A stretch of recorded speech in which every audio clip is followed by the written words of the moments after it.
I just enjoy being around the birds, and it's really nice seeing all that new life generated year after year. Oh, look at you, sweetie babies. Back in Austin, those eggs have yielded newborn martins. When they unfold out of that egg, even on the day they hatched, they don't seem to fit. Within a month, even the tiniest of these hatchlings will be learning to fly. By summer's end, the birds will head south. But before they leave, the martins put on an impressive show in Austin. When the babies have all fledged, the purple martins from further north of here, they congregate at Highland Mall for about a month. It's amazing. They come in on the same trees every day. In July, purple martins converge nightly on a few trees in this North Austin parking lot. They're starting to come in like right now. This is a major pre-migration roost for the purple martins. After they've raised their babies, they start grouping up into large groups in preparation for flying south to South America. Wow, this is so incredible. The community of birds also draws a community of onlookers. Ooh, I see one. At its peak, the spectacle rivals Austin's famed bat colony. We've had numerous people tell us this is cooler than the bats. It's so big you can see it on Doppler radar. Pretty impressive. There's like layers upon layers of them. Though Andy, Julia, and Haymont lost some of their martin babies to an extreme June heat wave, their caring management helped dozens more survive.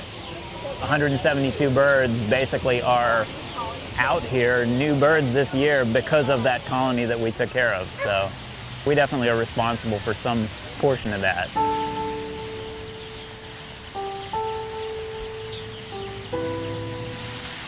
I'm sure our birds are among these. Those three, That one over there on the left. that one, the 700th one from the left. It's like a hurricane of birds. And perhaps here too are some future caretakers Mom, this is really cool. to help ensure these birds will always have a place to call home. Oh, whoa. That is a lot of birds. That's really cool.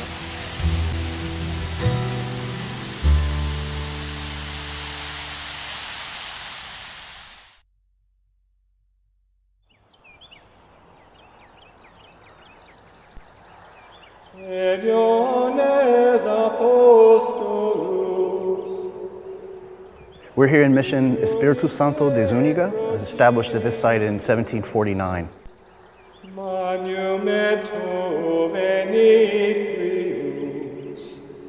One of the most interesting features we have here is an annual event we call the Illumination.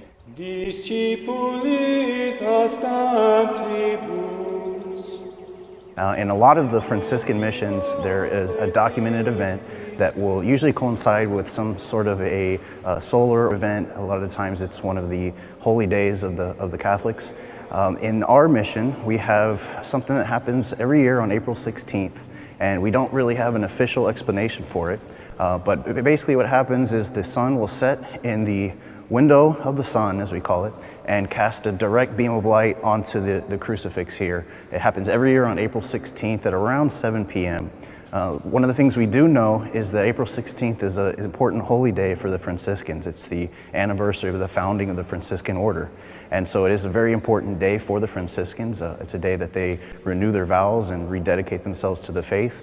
And so we think that this may have been something that the missionaries here planned to help to convert the native people here and also to celebrate their faith. Alleluia, alleluia. It's something we get a lot of questions about, probably more questions than we have answers, but we're always researching it and trying to figure out more about it. It's kind of hard to study because it only happens once a year, and so if we get clouds on that one day, we have to wait an entire year to see if, yes, it is happening on the 16th again.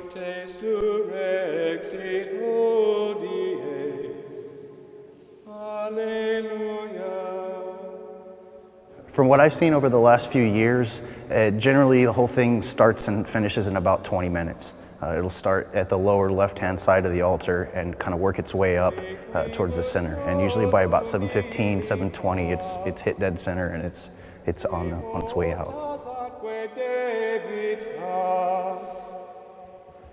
Deo dicamus gratias.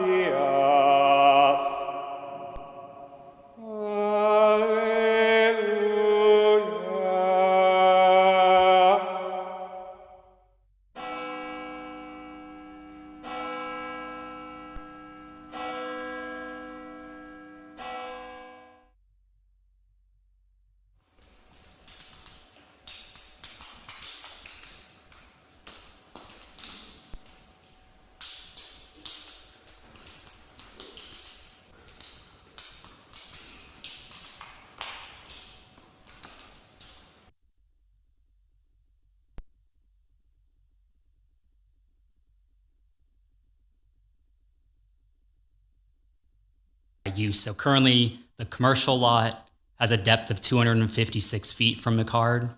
And then that's where the line would go. And then from Rice Road, the residence has 219 feet from Rice Road as a depth. And so here's just another look. This is more of a look at the properties that would potentially be platted, but overlaid with the zoning of the property, the approximate zoning. So we see, if you see the outlined yellow and the outlined red, those are kind of the properties as they sit and how they, or not how they sit, as they proposed. And then as you look, the kind of the yellow shaded area on the inside that's the actual R1 single family zoned area. And then you get a look at the red shaded area is that actual general commercial. So a portion of that general commercial will be, or proposed to be, within that single family lot. And then so kind of looking at the site plan, because we have those residential uses surrounding the property, even though the zoning of the property is general commercial, since there's those residential uses, they're required to have buffers along those three sides, which you can see with the north being the leftmost. The north arrow is pointing to your left. So the northern boundary will have a landscape buffer. The east and west, which are the top and bottom, will have a buffer. And then along McCard Road, you'll have that required 30-foot parking setback / landscape buffer for the corridor overlay district. And so here's a view of actually what the requested reduction to the landscape buffers would look like. If you can see, that green area is where it would be reduced down to, and that orange dotted line would be the new boundary line for that buffer, which would be at 15 feet. So they're requesting just the 15 feet for the buffers between the non-residential and the residential uses, just on the east and west, so you're the top and bottom. So that north property boundary is where they're not requesting that. They're going to provide that 30-foot. And then along the corridor overlay district, they're just asking for that 15-foot reduction down to 15 feet from 30. So just breaking down a little further, the request one, remember, is about the corridor overlay district, and it's just focusing on the boundary that's on McCard Road. So here's just a little more in-depth look at how the request would look. We get the green dashed line is that required 30-foot landscape buffer, and then the requested 15-foot reduction is that yellow shaded area. That's what would be reduced down. And then the orange dashed area would be that proposed 15-foot landscape buffer. And then the green area is just where that landscaping would be provided in the end if approved. And so kind of just looking, these are the minimum parking setback elements for the corridor overlay buffer. And so we have the width. The width by requirement is 30 feet. And this is what the variance is the only element that the variance is actually pertaining to. But also there's landscaping requirements within that buffer. But those, that is not a part of the request tonight. It's just for the width. And so kind of just getting a look, the width, the parking is required to be set back 30 feet as mentioned, but the requested variance pertains to the reducing that to 15 feet, which would be a 15-foot reduction. And just kind of getting a look at what the actual landscaping requirements would be. There's no reduction in street ornamental trees that are requested. So the requirement would be for large shade trees, which would be planted at 1 inch for each 10 feet of lot depth. And then the ornamental trees would be for 1 inch for each 15 feet of lot depth. And lastly, typically within the corridor overlay district or roadways in general, there is a easement at the front of the property that is required for maintenance of maintenance, even if a water line may not be running there. It's often a typical practice that during the platting process, an easement will be given there for the maintenance of any water lines that may be in the right of way as well. And then additionally to add, existing trees and shrubbery on the property may also count towards the landscape requirement if it complies with the UDC. So if they meet that generally already, it could apply to that.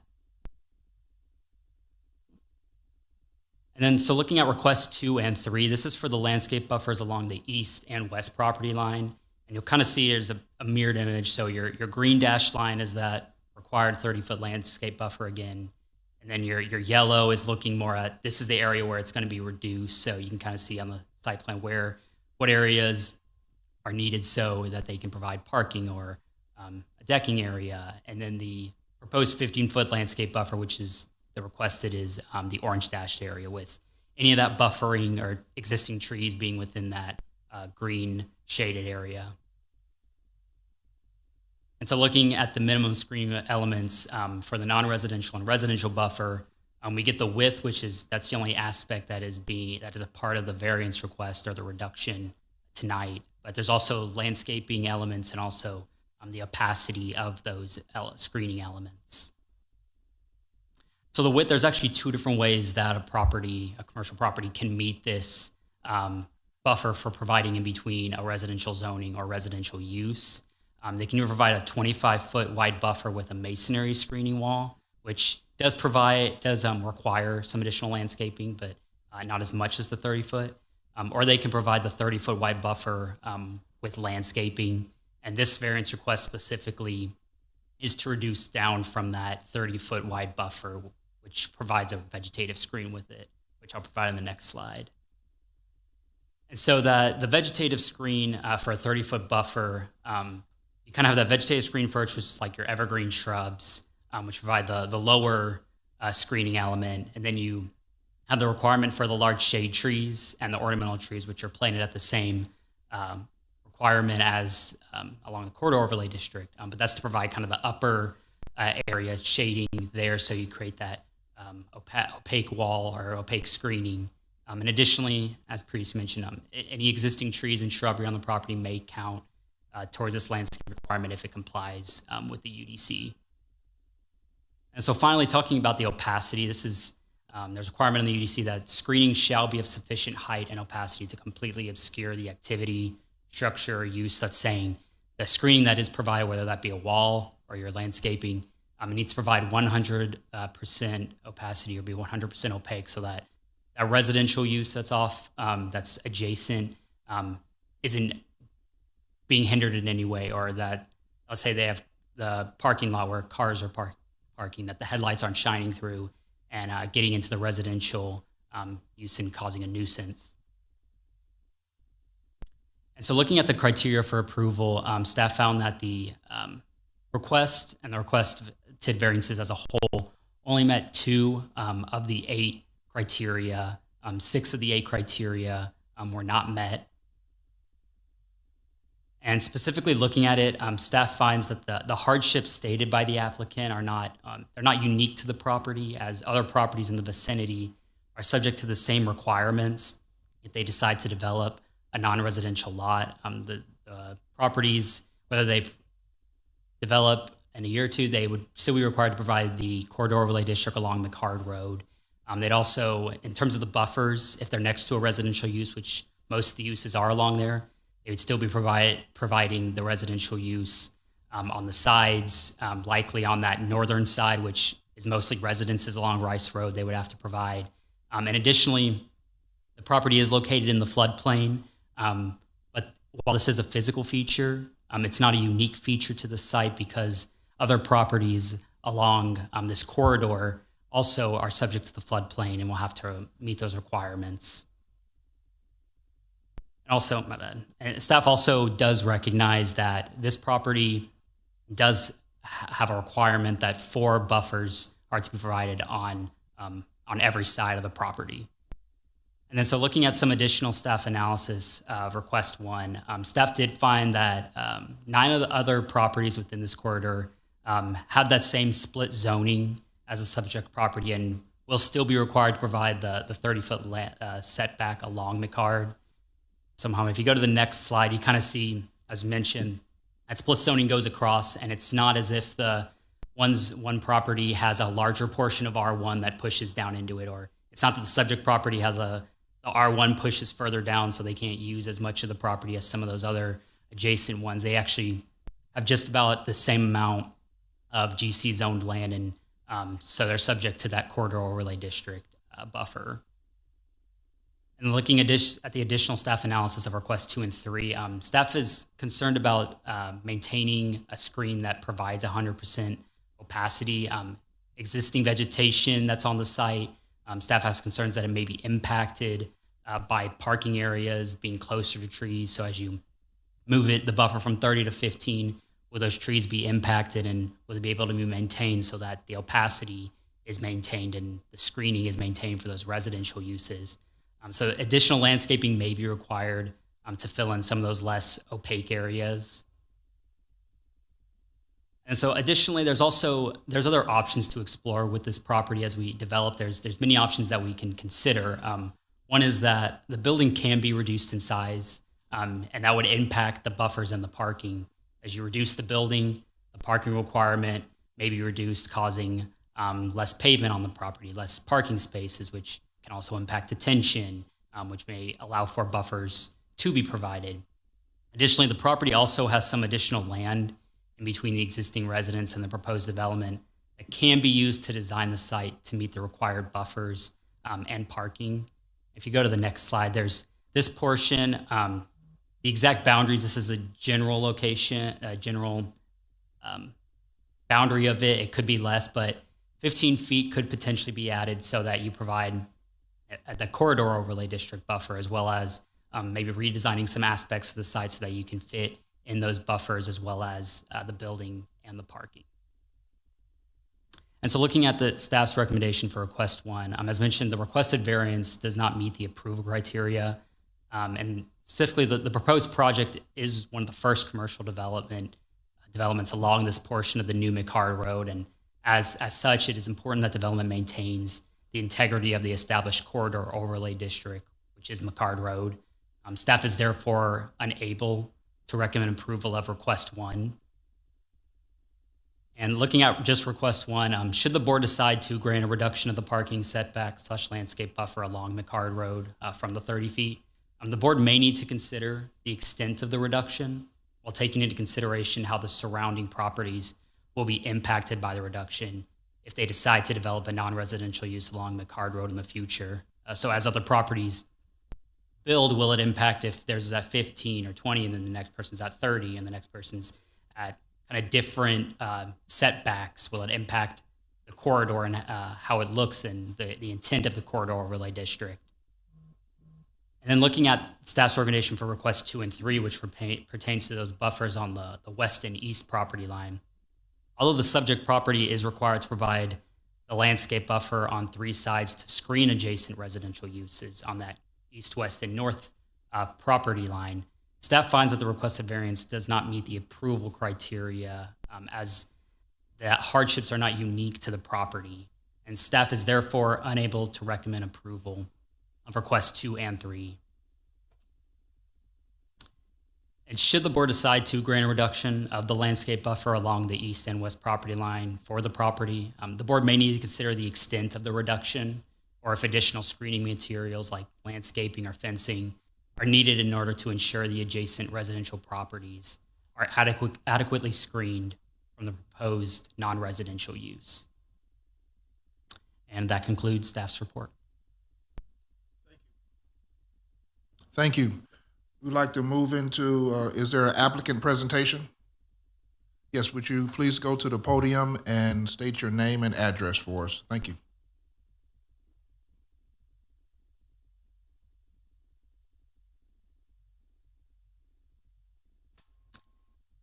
Hello.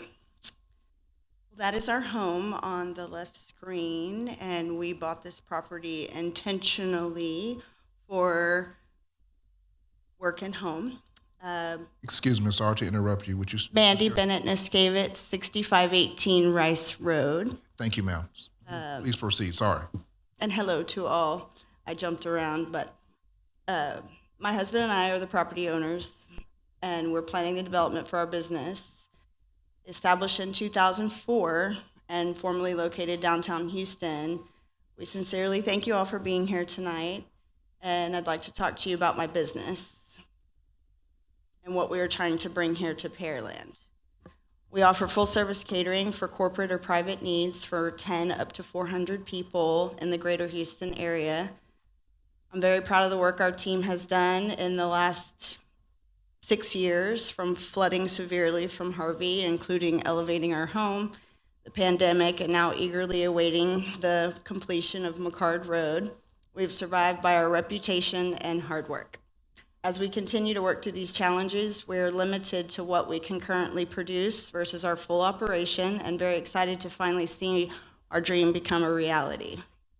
We are catering chefs, so therefore we prepare the food in a manner that it doesn't depreciate in quality.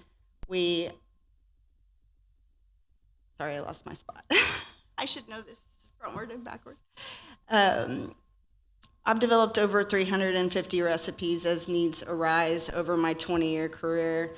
To justify the commercial lease downtown, we created a storefront, which we called Delish and Dash, and it was prepackaged, prepared meals for people on the go, and dips. We sold 6 products to Specs downtown for 8 years before deciding to make the move and own our own business 100%. During the pandemic, we had to pivot, begin selling an a la carte family-style meals with the menu based on catering orders we did have booked that week. We've created an online ordering and delivery system right to your door for a home-cooked meal when you need it. Trust me, there's comfort in this concept. I use it for myself. Our Delish and Dash weekly menu has helped the business grow, and we look forward to expanding our concept into our prepared food store to be sold behind the counter by the pound and in the family and small sizes we offer now for in-store pickup, curbside, or delivery. The 4,800 square foot, we're still planning the space needed for our commercial kitchen, our storefront, restrooms, offices, storage, and a flex space. So we call that flex space, and it's imperative because we don't know what the future holds. We would hope to continue to grow the business and can extend the retail store, or as well as host meetings. I want to be involved in the community, be involved in fundraising, something that I'm very passionate about. We are only talking about approximately 40 guests, so maybe a little less than this space here. The diversity of our business lends to the gaps that occur in catering. It allows us to retain quality employees. We currently have 2 full-time and 4 part-time employees, and we are planning to hire local and rebuild our staff back to 10 or 12 staff members. In order to fulfill our business model, we must classify as a restaurant without drive-through. We're bringing something different here to Pearland, and there's no exact classification for that. So requiring 46 parking spaces for the building size to have our on-site and off-site food sales service. Only 50% of this building will actually be used for guests. You know, I have my office, my husband has his office, and we have an office manager as well. Although we're held to the 5,100 square foot in the equation to determine the parking. We're okay with the 46 parking spaces required, but what's really important to us is the trees. We actually love these trees. They are native, mature trees. This is a mature property, and we want to sustain the beautification while continue the growth and development of Pearland. We want to enhance the landscaping that is already there We've had the city forester, Jerry Bradshaw, visit the property to confirm we have large grove trees along the east, west, and south property lines of which we are requesting this variance. Our area has lost an abundance of trees. You saw the pictures where McCard Road before and now after they're all gone, and that's going to detention, which our city needs as well. We're planning to hire an arborist to create a tree preservation plan for these trees within the buffer. I love my trees. In conclusion, we've been waiting to get beyond this point for over 5 years. And if you'd be so kind to approve our variance request, we can move forward with our plans as the McCard extension reaches completion. Hopefully that will be soon. We're adhering to all that is required for these plans to work out and simply asking to keep our trees and move on with our planning. Again, thank you all, and we look forward to feeding you soon. Thank you. You have any person wishing to speak for or against? I have two persons here. I have a Mike Johnston and a Ding Ho. Mr. Johnson, would you please state your name? Yes, Michael Johnston, 4507 Lakefront Terrace Drive here in Pearland. Thank you, sir. I know it's been a long day for all of us, so I'll be quick. But before I get to the problem... I'm sorry, I forgot to state this. You have 3 minutes to speak. Yes, sir. There's a couple of reasons why we're asking for the variance, and I'd like to briefly go over those couple items and talk about the variance, please. Since working in the beginning with my client, Mandy, I have found that she's been very successful in her catering business over the years. She has a great network in this community due to her business and has served her community well. She is well organized, has got to know a variety of folks with the city, also while working to accomplish her plans. She knows the square footage and the layout that she needs for her business. Unfortunately, her floor plan also requires a lot of storage based on her catering. Now, she said 50% is for her flex space, but looking at the floor plan she has submitted to the architect and myself, it's more like 25% of the total footage of her building. She has a large commercial kitchen. She has offices, bathrooms, mechanical rooms, storage. The thing is, all that square footage has to be for parking as well, due to the ordinance. Now, our first hurdle was building in a floodplain, which everybody's going to have to do. Our second hurdle, which presented the problem with the parking, is classification of her business. Now, with the city of Pearland, her catering business is classified, but there's really no classification for an occasional event, like catering for a baby coming or a shower or something like that. We worked and we worked and we worked on this. She has to be qualified whether she caters inside once a month, during the holidays, around 40 people as a restaurant, okay? And with the square footage of her building, she's required to have the parking for a full-blown restaurant, which would be Applebee's, Olive Garden, Luby's. That's why we had to expand our parking. And when we expand our parking in the concrete, we expand the volume of our detention pond. We moved that plant line from the original spot it was twice to get parking on the side and on the front to meet the requirements. Now,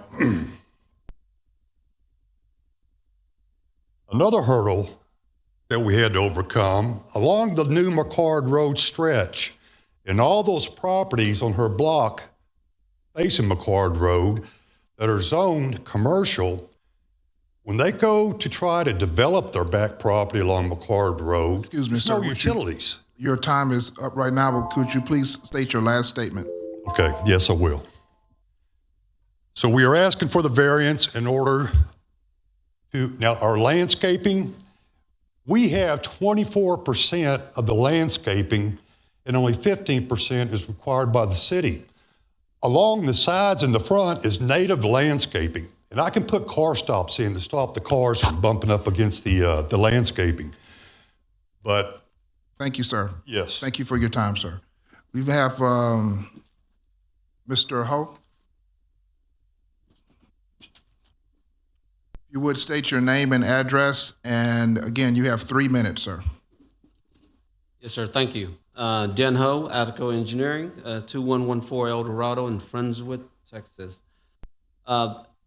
As noted by Miss Mandy, the lot itself is difficult to develop.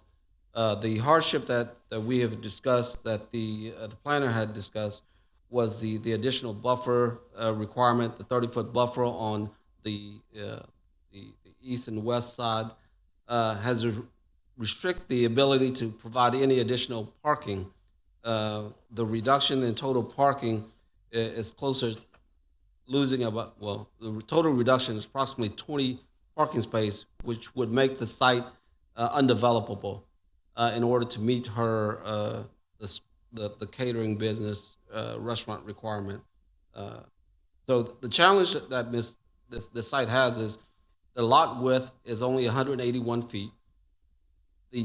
If the city imposed the 30-foot buffer on both sides, that reduces to 120 feet.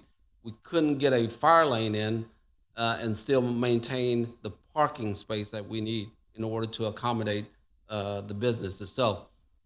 Pushing the plat boundary further back, further north, would actually encroach more so onto the existing residential homes that are along the north, along Rice Road. As noted, this whole area is zoned as commercial or industrial. Those requirement does not apply. The 30-foot buffer does not apply in that zone. It only applies when it's adjacent to residential. As we know, this whole area will be commercial, and to impose that restriction on Miss Mandy now, whereas in the future when this area is being developed, that kind of defeats the purpose of having a 15-foot buffer in the commercial zone, when we know that eventually this whole area is going to be commercial, or along this strip along McCard Road. It may be residential now, but the city of Pearland has a foresight to zone it commercial because of the frontage on McCard. So this is a hardship to Miss Mandy. Second note, the request for the additional buffer along McCard Road, the reduced buffer along McCard Road, as noted, if we were to expand that buffer, it would be pushed further back into the residential area, pushing the plat boundary. Excuse me, sir, would you make your last statement for me, please? Yep, yes, sir. Pushing that additional 15-foot buffer further back north, encroaching into the residential area. So that's the concern we have with that area. So that's it. Thank you. Thank you, sir. Any other persons wishing to speak for or against?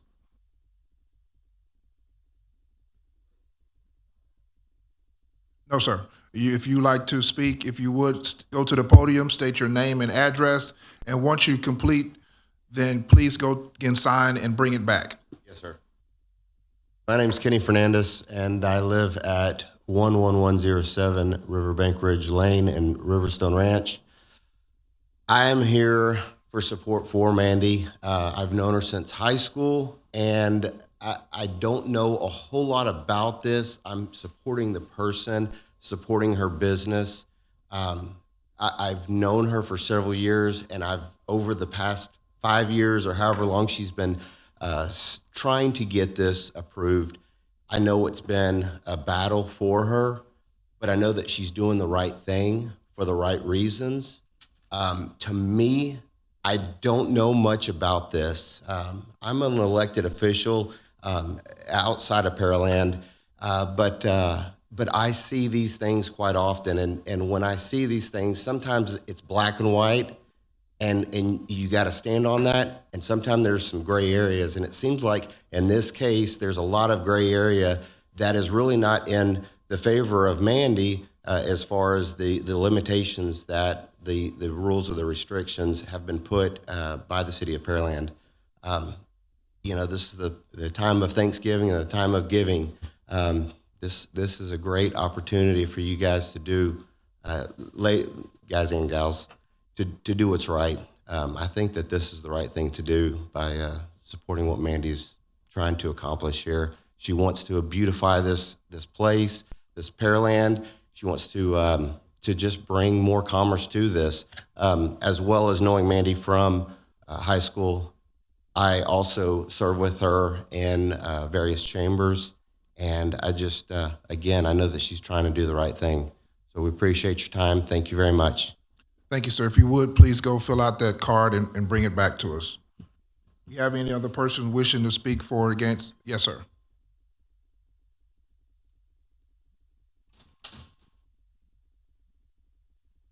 Good evening, all. I'm Joseph Niskevitz, Mandy's husband, 6518 Rice Road.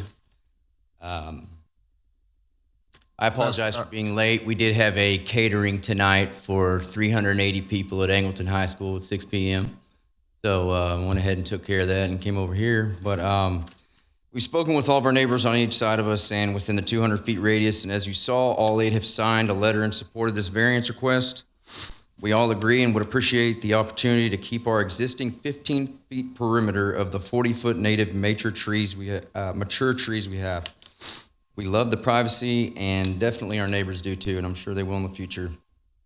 This puts us over 26% of the commercial site with the existing landscaping in place. The city only requires 15%. Please see the printed site plan she gave you. I also want to say that, this town and everything about what we're trying to do is only going to make this area just that much cooler, that much, sought after as a new buyer or whatnot. There's a lot of places in town that just don't touch on certain spots that, hit me in the heart, but I know we're doing that full blast every day. And we only want to bring that to Pearland, and all we're trying to do is keep some trees.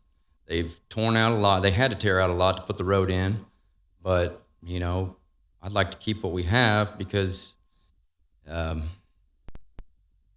just hate to see them go. I mean, it'd be horrible for the, animals that are left around there too. I mean, we've got, hawks and all kinds of stuff new to our house and everything that have just kind of camped out, and from all the construction, everything kind of moved elsewhere, and all we want to do is keep some trees and just make it look beautiful. We're going to be constantly improving on the site, I promise you that, and it's just going to get better every year. I give you my word. Joseph Michael Niskevitz, United States Marine Corps. Thank you for your time. Thank you, sir. If you would, please go and get a green, well, I don't know what color this is, and fill that out. Thank you, sir. So we'd like to move into staff and commission applicant discussion. Comments, questions from the board?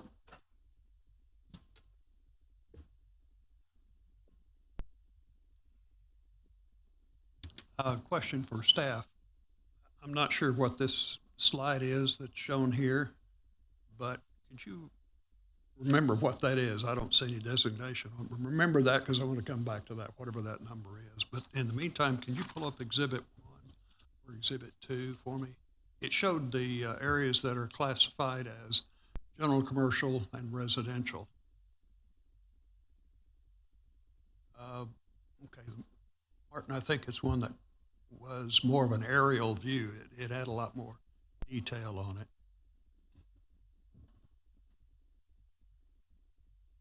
Yeah, that's the one we just looked at. Are you talking about the exhibit out of the staff report? Yeah. It's like a photo. Here you go. Well, So this is Exhibit 1 that shows Now the. blow that one up, if you would, on the full screen.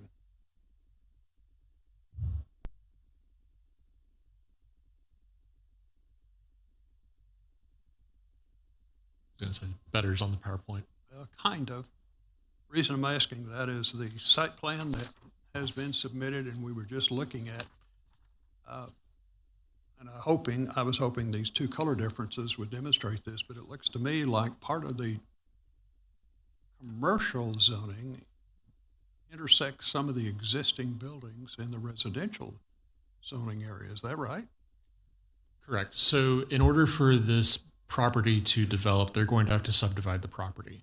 What is shown on the plan that was submitted is a 256-foot deep lot that is all within the general commercial portion of their total property. So, Mohammed Patrick, if we can go back to the plan that shows where the residential section is, where the remainder of the residential property is, and then, right. So this plan. You see the break between the pink and the yellow there, and it looks like there's a structure of some kind the line runs through. So. Correct. So their existing garage on the, what will be a newly platted lot, has a zoning line that runs through that property. That is not a part of the request at hand right now. Okay, so there would have had to have been an exemption or variance granted previously then for that garage construction into the commercial zoned area? I wouldn't say that because the home and that garage could have existed prior to the annexation of the property. Okay. And I know that the zoning line that created the general commercial area has existed probably since the annexation of the property. All right, and you said this area will have to be replatted, is that? Correct. A subdivision of the property will be necessary to subdivide into two lots, one fronting McCard, the other fronting Rice Road. Okay. Could we go back to that slide that was shown while the folks were testifying? When I said, let's remember what that slide is because there's no number on it. There's one you've got that the city made that shows something called extra land at the top. Scroll back. I think it's the last slide. You guys are too fast for me there. There you go.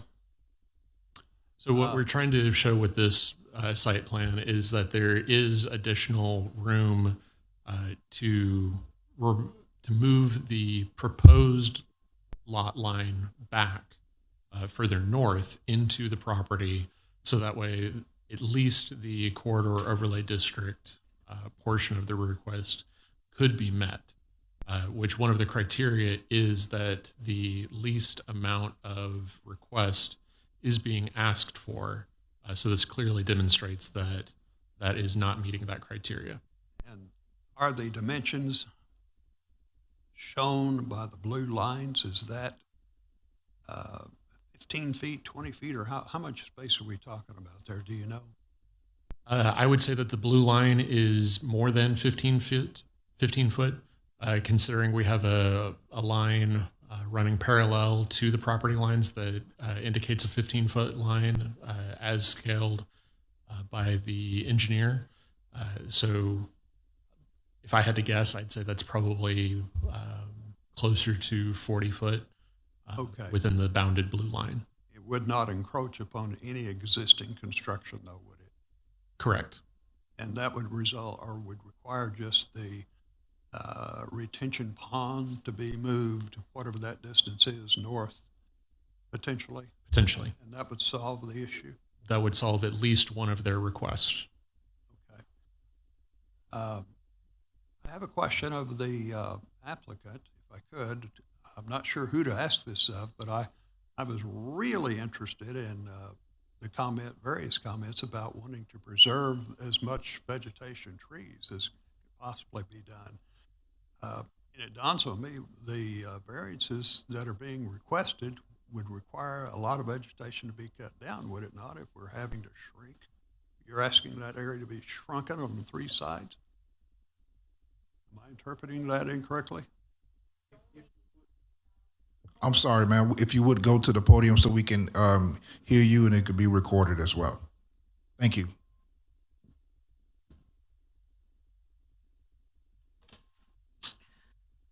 The visual you guys saw, that's a little bit outdated as far as current, but what we are looking to keep is what is existing, which is approximately 10 to 15 foot of existing perimeter. There are some trees in the middle section that will be removed completely by all the concrete. So I even have some oak trees that I've flagged. This is why the building is a little set further east, which is toward the ceiling in this case, but that is our only green space from that outdoor seating area, which is a deck, and that is intended just for a few guests to sit and eat if they so choose to when they come in and buy, say, chicken salad or a sandwich or something. We're just going to have a couple picnic tables in the outdoor seating area. So I misspoke earlier when I said 50% of the building is intended for flex space. It is intended for 50% of the building is only intended for actual guest use.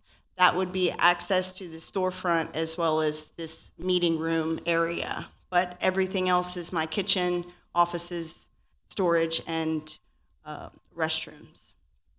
Okay. But is it true that if you move the entire plan as it's shown on this screen, 15 feet more south, if the variance is granted, you would lose all of the vegetation on that 15-foot strip, would you not? Because it's 30 feet now, right? And you're going to reduce it to 15. Something happened to that. We're doing away with 15 feet of trees, it looks like to me, on McCard Road, or the border of McCard Road. But there is not more than 15 foot of existing trees there. There now. Correct. It is. Okay. Why I'm asking for 15 foot is because that is what is there. And so why we would bring the arborist in is in efforts to preserve that. And frankly, we've already pushed the plat line as far as, we would be able to. We do have plans on the residential property. We're planning, in fact, we were pursuing a special exception. I would like to add on to our existing structure a suite for my parents.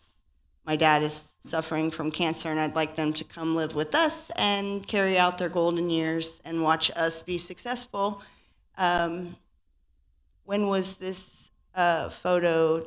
Because that's not really, we lose all but 15 feet is kind of what I'm getting at. We lose all our trees with the exception of the 15-foot perimeter, and we will put some up on the north borderline where we will divide the property and make it residential and commercial. Okay. Has there been any conversation between you and the city, and I guess I ought to ask the city this first, but about moving the northern edge of on the map here where it shows the detention pond by another 15 feet north, and how that would affect the future of the construction? I guess since I was applying for the variance and the special exception for the residential project at the same time, the special exception, developing within a GC zoning on a residential lot does not allow a special exception. It actually requires a zone change. So we are actually looking to change the zoning of the residential portion, whatever it may be, to residential to allow us to develop an addition to our home. And that's not part of our group decision tonight, is it, Martin? Correct. I would say that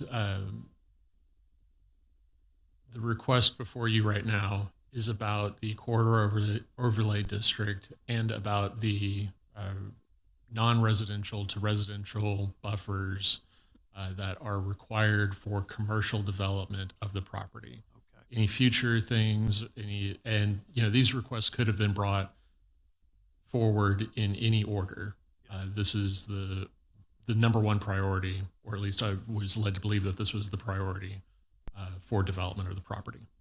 And when we were looking at those pictures of other properties, there are no other commercial developments along McCard at this point?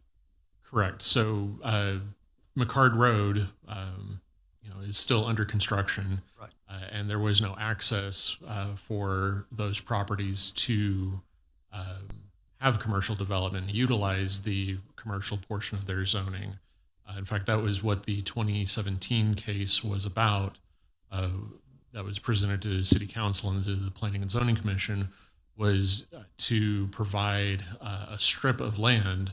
As you can see on the slide here, there's a large section of the property to the south of the screen, west on their property, that does not have any development to it. So they were going to provide an alleyway back to the commercial portion to be able to create a flag lot around and develop that way. McCard is still going to be a general roadway, though, a large roadway, is it not? Correct. But the question was, are there any commercial developments? In order for commercial developments to take place, they would have to have access to that portion of the lot. Yeah. None of them had access to be able to do that. And I know you just explained it. I'm sorry I missed it, but one more time, what was the 2017 zone change request? What? May I speak on that? So I'll let them answer right quick, and then I can let you expound. Let's see, Mohammed, will you hit back? I guess what I'm trying to get at is there's some kind of overlap between the 2017 zoning request or change request and what we have in front of us here as far as the property use. Oh, for some reason the mouse won't. Will you see if you can touch the mouse? While y'all doing, Mandy, if you would go ahead and make your statement that you wanted to. I wanted to reference the zone change attempt in 2017. We had just bought the property, and immediately we were meeting with Martin in regards to access to landlocked commercial zoning.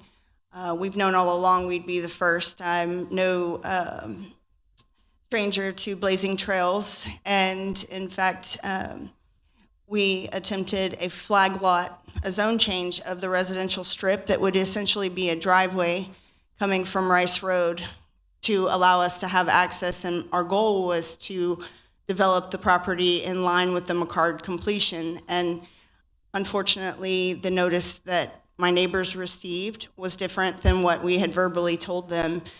We actually said we were looking to do a flag strip lot, and it was worded to make it look like we were rezoning the whole residential portion, and the neighbors literally showed up in opposition.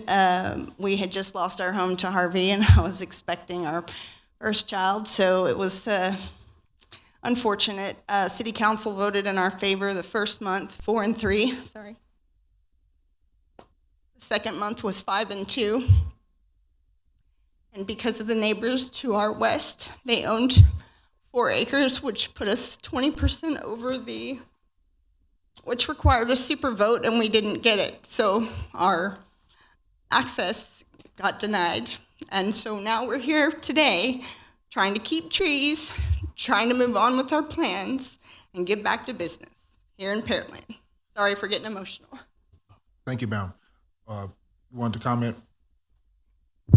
Correct. So this was the section that was desired to create a flag lot in order to provide access to the back of the lot for development. Either case, that was taken forward in 2017 and decided by City Council. Currently, the request that's before you is just for Corridor Overlay District and for the buffers. Okay, so we don't have to worry about we're changing a City Council vote. Correct. So McCard Road is almost complete. That's what is allowing the subdivision of the property to potentially take place. Subdivision has not taken place yet, so this is all still proposed and theoretical. But should the ZBA take action, then it would allow them to know that their plans can move forward. Thank you very much, and thank you, ma'am. Appreciate it. I don't have any. I have a couple of questions. If we're voting on something that's going to change, then I guess my question is, why are we voting? Because it's going to change to industrial versus being residential, and it's half and half now. So I guess I'm trying to figure out, could this be brought when would the change be made to be fully industrial versus it being split right now, the property? So there may be some confusion. The future land use of the property does show industrial. Right. The future land use classification is just a visioning document about what could happen with the property and development in the area. The zoning of the property is what matters. The zoning of the property is currently split between the R1 and GC, but the proposed site for development is 100% general commercial. Okay. That general commercial proposed lot is adjacent to single-family residential lots on the east and on the west. Right. Being adjacent to a single-family use requires that a buffer be installed. There are two options for that buffer. The first option is the 25-foot width with a 6-foot masonry wall, or a 30-foot width. What they're asking is to go with the 30-foot width without the masonry wall and to maintain the existing landscaping that's out there. That landscaping and having the 15-foot buffer allows for parking to encroach into that area and to be within 15 foot of the tree. So you have to balance whether or not it is a good idea to have that existing vegetation be encroached by parking. Second of all is to decide whether or not the reduction of the corridor overlay district should be maintained as the standard with the 30-foot landscape, or to reduce it along, or for this case. We've shown that there is possibility to move the property line and to have that be an upheld standard. So it is up to the board to hear those considerations. So what I'm hearing basically is that there's enough land, but there's not a consensus on how to do this, or how the two parties are coming together to say, we can make something opaque, or we don't want to do it because of the trees, but we're just not coming up with something consensus-wise. I would say that it goes back to the use of the property. Okay. So what has been discussed is catering. Catering is for off-site consumption. When when the use of the property goes to on-site consumption, our closest land use definition for that is a restaurant or food sales for on or off-premise consumption. Those are our only other allowances. When you add in the third use of having it as an event center or an event space for assembly, that's going to generate more parking requirements as well. So we're trying to balance all of the proposed uses while still maintaining the buffers and the site development standards. Sir, yeah, you want to state something, sir? Yes, sir. If you look on Google Maps again, I know it's single-family residences around there, but there is 0 houses basically behind that black dotted line, going up and down the block. We wouldn't be disturbing anybody that far back. We've already talked to our neighbors about building fences on each side and providing privacy for them. You know, that additional land to meet the COD buffer would put basically, you know, that line about 20, 30 foot off of our deck, and have to tear down a, you know, beautiful playhouse I just built my little 4-year-old daughter, and all kinds of stuff, you know, all kinds of fun stuff. But if you want to say something, that's all I had to say. There's nothing that will disturb it around there. You know, there's not any physical houses past that line. And Thank you, sir. I just wanted to make sure, I knew you had raised your hand. I wanted to make sure you had that comment. Yes, Natasha. Can you guys go back to the slide that discussed alternate uses for the structures for the land?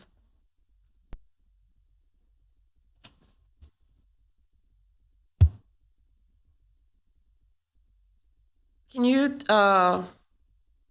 identify for us what discussion has been held with the applicant regarding some of these alternate uses that you guys were suggesting?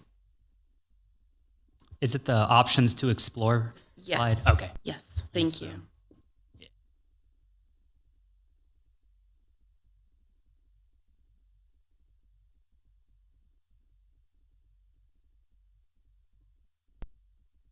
So can you repeat that question one more time, please? What discussion has been had with the applicant regarding the options to explore other alternatives? I know in terms of there's been pre-development meetings to discuss the commercial development of the property in the past. At the time when the application was brought, the second one is the suggestion that I had made to her, just if there is any way to accommodate that 15-foot, like, or if how, like, in terms of criteria 8, which is the minimum amount necessary, which Martin mentioned.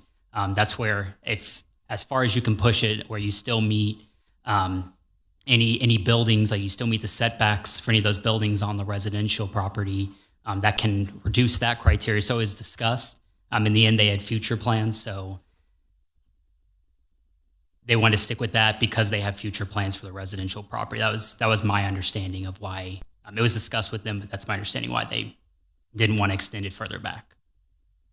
Does number 2 in the section options to explore, does number 2 impact any of the current landscaping that is there? They were referencing trees and the current existing buffer that they didn't want to have adversely impacted anymore than it already has been. Does number 2 impact any of that? Can't speak to the exact location, but like once they move that back, they'll likely move their detention, but that buffer will still have to be provided. So they can use those existing trees where they move to provide that buffer in the end. So in the end, the detention is something that they need. So it may end up like the detention is going to take out some trees somewhere possibly, but they also mentioned, I'm not sure what trees are still there right now. They mentioned most of them are, I believe, on the 15-foot buffer. That I think they mentioned it was mostly in that area. So I can't speak to what trees exactly. There would have to be a tree survey done to see where the trees actually are, which ones, where they're putting their detention, how would it impact that. Thank you. So, board. Mandy, you have something? Yes, sir. I just have one comment to make about the trees because it's been a lot of emphasis on that. But can I include Jerry? Because I would like to ask Jerry a question. He's been to the property. He's the city forester. And we are talking about this 15-foot buffer around the 3 perimeter. We actually do not have any between where the detention would be and where the said really cute playhouse is for our daughter. But Jerry's been out to the property, and I think maybe we can ask him to speak about what is existing and even the nature of the trees.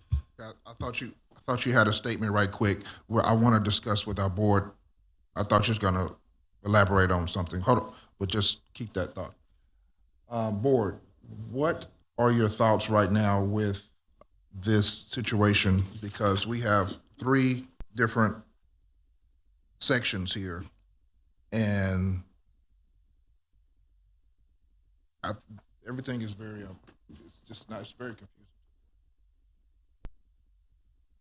I think you can do the east and west together in terms of taking action, and do the McCart Road separate. Questions? I'll just make a statement.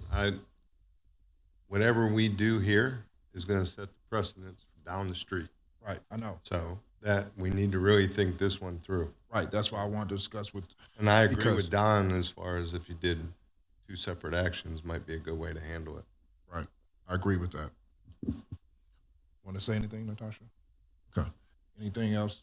I'm not sure. We're agreeing on the same things here, but the east-west boundaries, as far as granting a variance, I don't see any. My personal opinion, I don't see any problem with that. But the boundary along McCart Road is a concern to me. Right. I hate us to begin construction and development of that area, which will happen by the very first property getting a variance, reducing it by half the amount of the buffering required. Right, that's the same thing I was thinking as well. Is it, Board, have we looked at if we reduce the buffer instead of half, if we go to a third, would that help at all with the applicant as well as satisfying the city?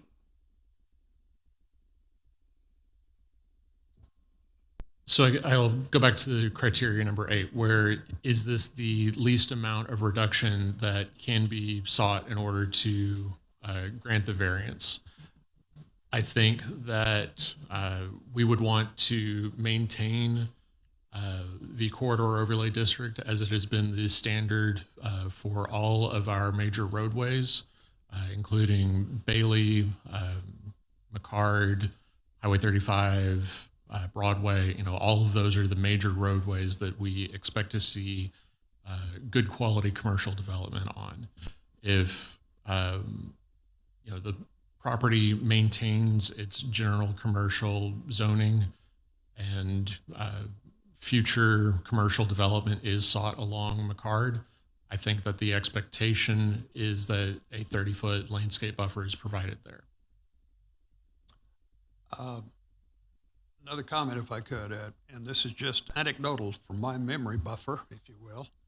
Our actions in the past have been to uphold the buffer zone's requirements if it's a commercial policy. I've seen us vote to allow exceptions or variances if we have a unique homeowner, a single-family residence property that we're considering a variance on the buffer, landscaping buffer. I can't recall a time when we agreed that a commercial development where we allowed the buffer requirement to not comply with the existing city requirements. Yes. Okay, we would like to, sir, this was the applicant as well as the board discussion period right now. I want to speak. So, sir, this is the applicant and the board discussion period right now. So, Chair, if I may, you asked the applicant, Amanda Niskovitz, to hold a thought in regards to the urban forester. I just wanted to circle back to that. I think you may have given an expectation and. Yes, I'm sorry, Mandy. I was wanting to make sure that you completed your statement because you said was talking about the forester. Do we have any other questions in regards to the trees in the area about the forest, about the trees? Okay, the board we don't have any more questions in regards to that. So bringing up Jerry right now would not hinder anything that we would need, okay? Thank you so much, though. Thank you. We would like to move into consideration and possible action. Don, if you would.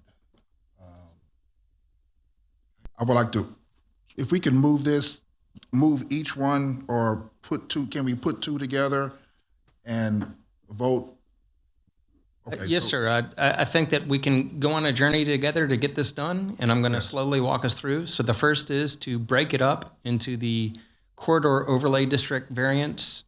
Have a motion to separate the corridor overlay district variants from the east-west landscape buffer variances. And then, if that's what the board wants to do, if there's a affirmative motion on that, then take those up one by one. Because what you don't want is a vote to approve or disapprove VARZ 22-19 without separating that legally or somehow in the proceeding. So, we'll first vote to separate it, however y'all choose to separate it, if that's what the board wants to do, and then we'll vote on however it is separated. Perfect. Can you make that motion? For variance 22-19, make a motion to consider request number 1 separately from request 2 and 3. It's been motion on the floor. Is there a second? Second. It's been motion and second. Any discussion? Don, somebody help explain this to me. Number 1 reads, reduced front landscape buffer. And by front, we're talking about the landscape buffer on McCard Road. Is that correct? Correct. Correct. Thank you. All in favor, raise your hand. All opposed, raise your hand. That motion carries 5-0. Now we'd like to move into another consideration and possible action with the hearing right now as stated with number 1 for its reduced front landscape buffer. Make a motion for variance 22-19 to approve request number 1, the reduced front landscape buffer in lieu of the required 30-foot buffer for the corridor overlay district. Second. It's been motion and second. Any discussion? All in favor, raise your hand. All opposed, raise your hand. Motion is denied 0-5. We'd like to move into consideration and possible action for the second of the variances.